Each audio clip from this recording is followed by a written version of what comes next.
Love songs in time. How they pass is sublime. It's Rhyme and Reason 609. There's a rhyme and reason for your life. There's a rhyme and reason why you're... Hey there, Tony here. And yeah, I've been reading music articles again. So sue me already, all right? I read an article on Don Gibson. He was a songwriter from the 50s and 60s. And the article said that he sat down one hot summer day in 1958 and wrote 2 songs. Now, listen to this. He wrote "Oh Lonesome Me" and "I Can't Stop Loving You." And would you believe it? Those 2 very different love songs both became hits. In fact, Ray Charles recorded a version of "I Can't Stop Loving You." That's one of my all-time favorite Ray Charles songs, and it's just a really, really good song by Mr. Charles. He recorded his version of that song, and it became the number 10 love song of all time, and that's at least according to Billboard charts.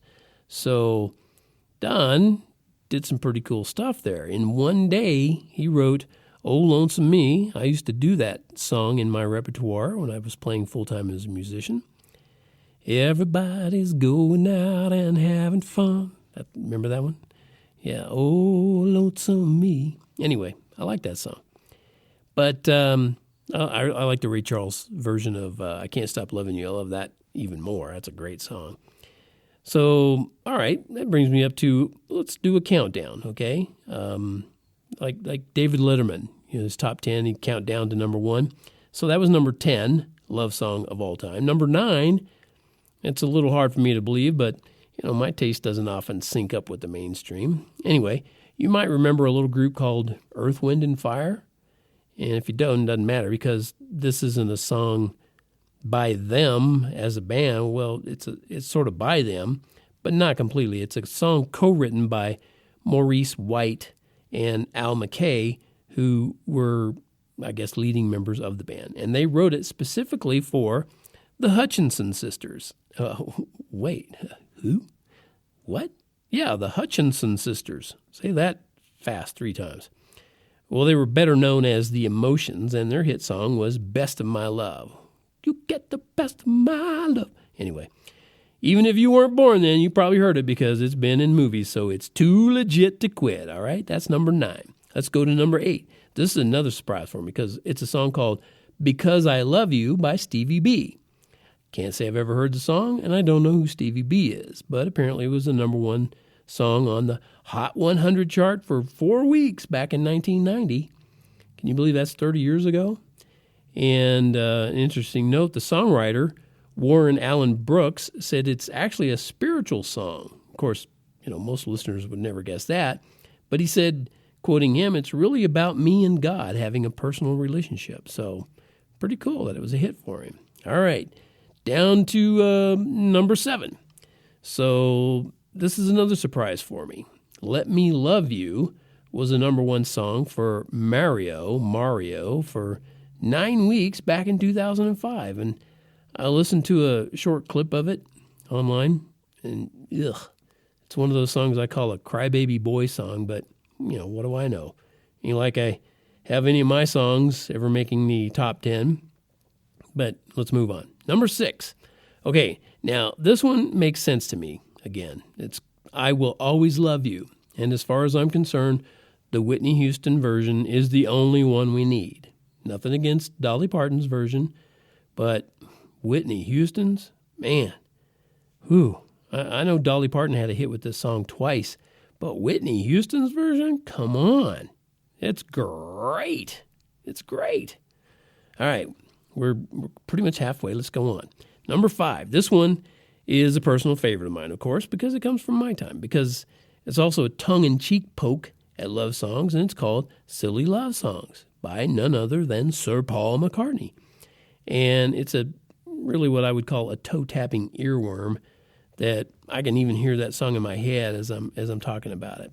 All right, moving right along. I'm going at a fast clip here because I'm counted down to number 1. This is number 4. You might have heard of a little movie from back in the 70s that sort of put John Travolta's dance moves on the map. The movie was called Saturday Night Fever, and the Bee Gees recorded 6 of the 17 songs for the movie soundtrack. And their song, How Deep Is Your Love, ended up in the number 1 spot for 7 weeks in 1977. So it makes the number 4 position of all-time biggest love song hits. Number 3 is called We Found Love. It's by Rihanna.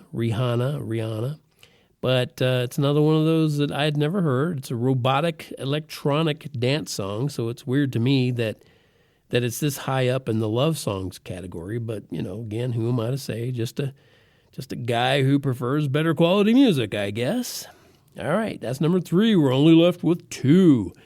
The runner-up, Even Though I'll Make Love to You by Boyz II Men, was on the Hot 100 at number 1 for 14 weeks back in 1994. I still don't like that it's in the top 10 love songs of all time because it's just another crybaby boy song, and it's a dud.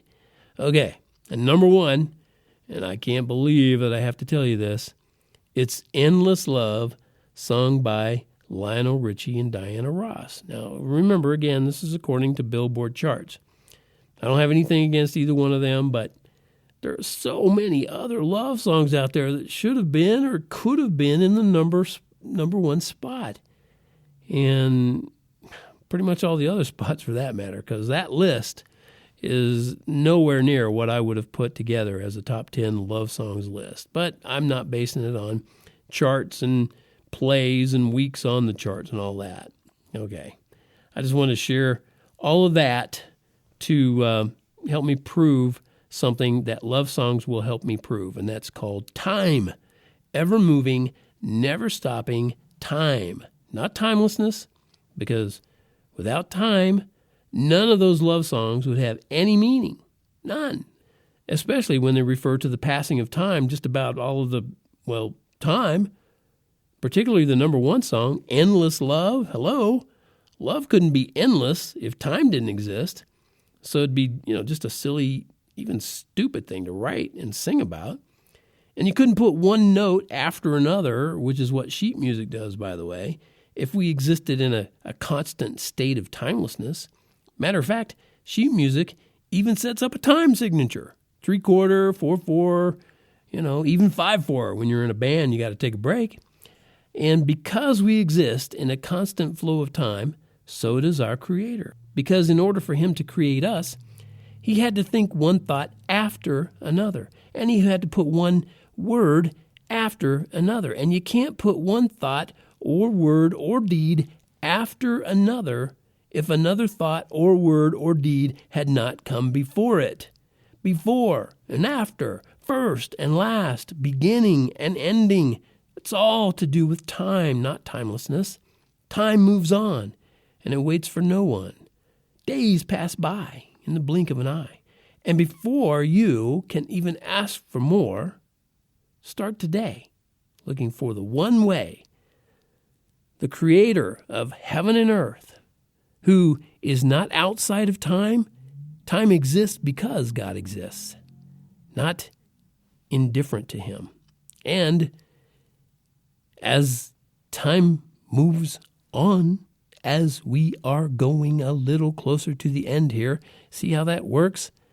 Time is everything. Even these pauses in between my words, there's more time in between them. Get that? That's why I did all of that, to kind of give you that feel for time in a different way. Most of the episode this time was me talking fast. And then I talk slow and staccato. And all of it has to do with time. You get those different feelings. Staccato, andante, allegro. Those are all time. That's the only way that you can get that, time. All right, I think I've made my point. Maybe I've beat that dead horse, but I wanted you to get that. Wanted it to mean something. Hope it did. Till next time, this is Tony from TonyFunderburk.com. Reminding you that time after time again, you should go to that site and get the uncool t-shirt that says, life has rhyme and reason because God made you. There's a rhyme and reason for your